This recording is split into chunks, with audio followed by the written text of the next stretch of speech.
Welcome to our ISACA competition presentation reviewing CyberArk by Javak. I have Christian, Julian, and Vanch with me. My name is Ariana. This is our table of contents that we're going to be going over in this slideshow. We have 5 main topics we're going to be going over, and please enjoy. Hi, my name is Vanch, and we're going to start off with who is CyberArk. When it comes to identity security and management, CyberArk leads the way. Well accomplished in their realm, receiving awards from Gartner just last month, they were recognized for their excellence in privileged access management, PAM for short. PAM monitors and secures access to critical infrastructure by managing privileged accounts. It's a key to preventing cyber threats. Yet, despite its effectiveness, CyberArk remains out of reach for many, with costs ranging from 5,000 to 50,000. Smaller firms struggle to afford it. All right, and now I'm passing it back to Ariana. This is the cybersecurity posture that we created. So CyberArk leads the cybersecurity space in privileged access management, protecting the accounts attackers target most. They're trusted by over half of the Fortune 500, which speaks to their credibility. They combine core tools like password vaulting with modern capabilities like cloud and DevOps security, while also helping clients meet compliance requirements. Strategically, they're looking ahead, investing in zero trust and AI-powered threat detection to stay competitive in an evolving landscape.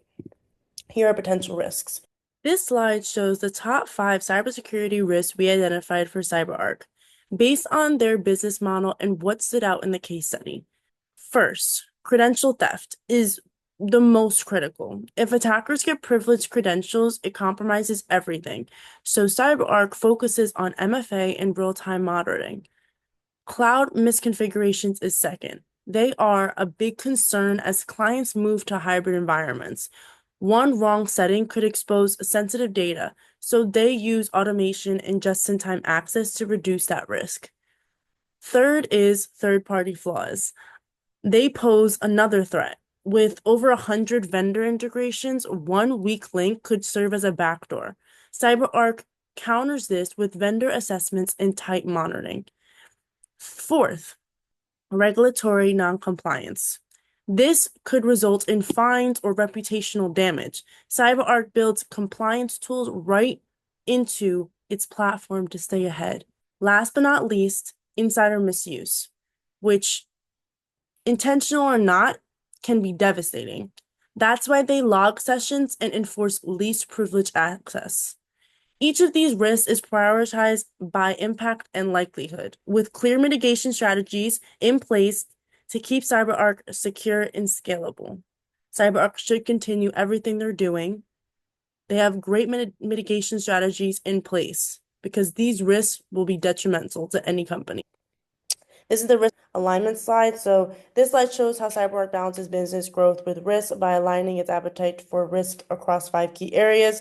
They're moderately open to innovation, exploring areas like IoT, DevOps, through careful acquisitions like Conjure and Viewfinity. But when it comes to security and compliance, their risk tolerance is very low, which makes sense since protecting sensitive systems is their core business. They rely on zero trust principles and strong monitoring to stay ahead. With cloud transformation, they're flexible but cautious, using hybrid models, DevOps teams, and certified cloud practice to scale securely. In terms of compliance, they take no chances. CyberArk builds regulatory requirements right into their platform to avoid legal or reputational damage. And finally, they welcome third-party integrations, but only after strict vetting and continuous oversight. Overall, CyberArk takes smart, calculated risks where it matters and stays strict where it counts most. On to you, Christian. Hello, this is Christian. This slide outlines CyberArk's approach to vendor risk assessment and how they manage third-party vendor security based on access levels. To start, for vendors with limited access, CyberArk implements notification policies to track activity.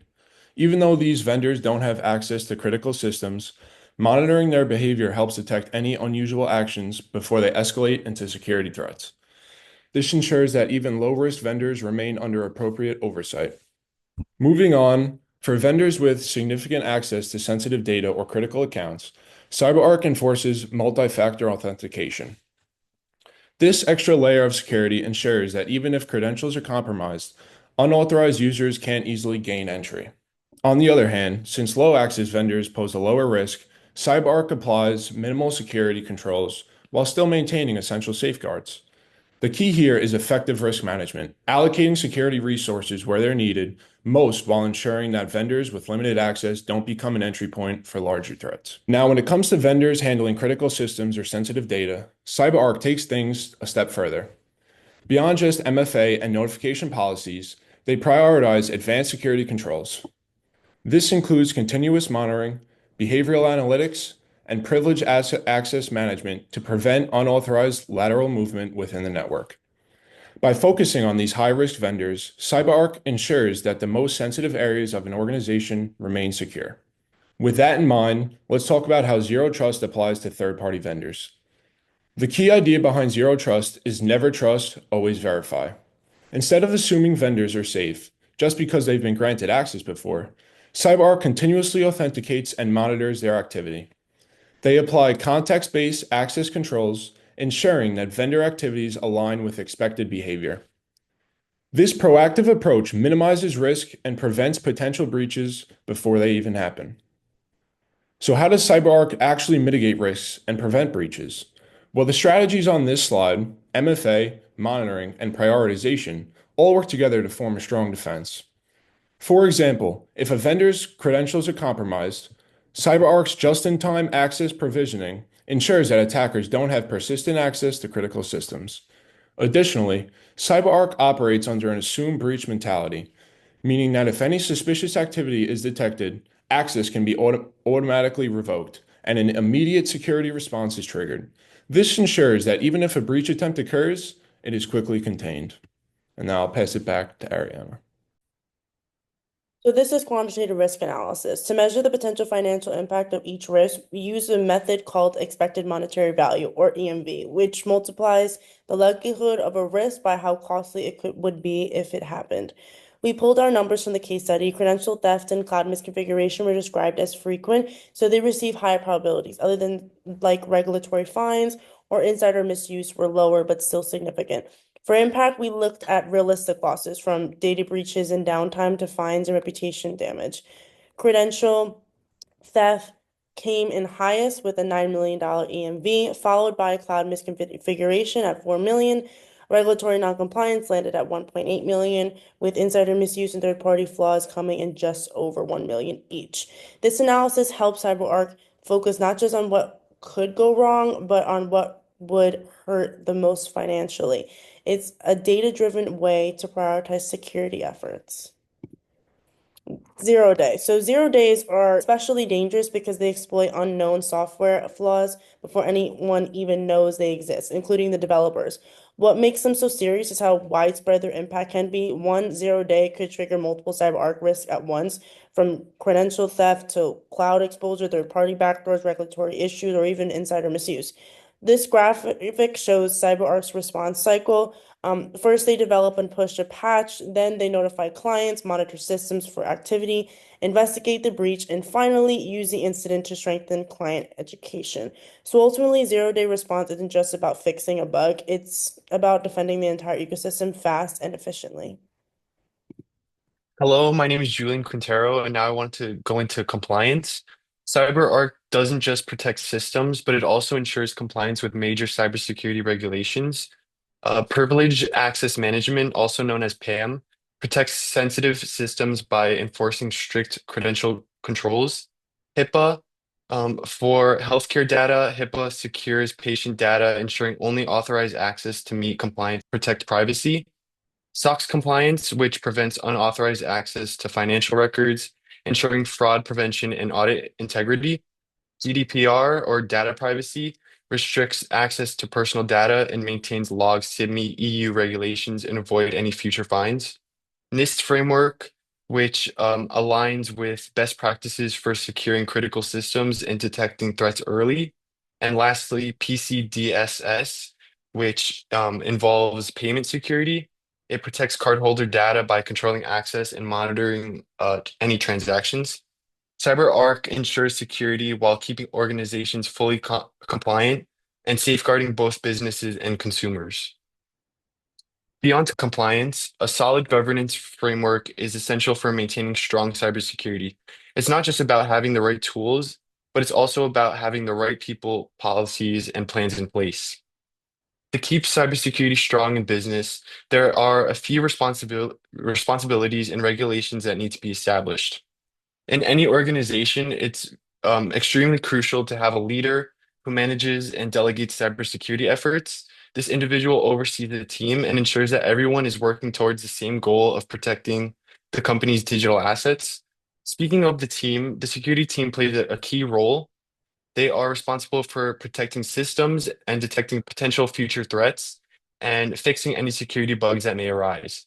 Their vigilance is what keeps the organization safe from any attacks. However, to ensure everything runs smoothly, there must be clear rules and regulations in place. These guidelines help the team understand how to protect personal information, control access to sensitive data, and more. They provide a structured approach to cybersecurity. But it's not just about following the rules. Employee training is also important, and by teaching new workers how to avoid common cyber threats, organizations can significantly reduce the risk of breaches. Despite all preventative measures, there's always a possibility of an incident. That's why it's essential to have an incident response plan. This plan ensures that in case of any emergency or if a hacker manages to break into the system, there is a clear and effective course of action to follow. And finally, to stay ahead of potential risks, regular maintenance checkups and testing is very vital. Testing security systems help identify any vulnerabilities or weak spots that could be exploited by attackers. And now for the strategic roadmap. CyberArk's next 3 years focused on strategic investment in cloud security, AI, and IoT, expanding beyond identity access and management to stay ahead. We cross-checked leading firms to create a budget for CyberArk. Companies like Palo Alto Networks with 625 million in AI and cloud, Cloudflare in AI as a service, Aqua Security with 195 million in IoT and cloud, and ReliaQuest committing 500 million in AI-driven security. To compete, we're investing 700 million in AI, cloud, and IoT security while strengthening identity access management. This secures CyberArk's future in cybersecurity in the coming years.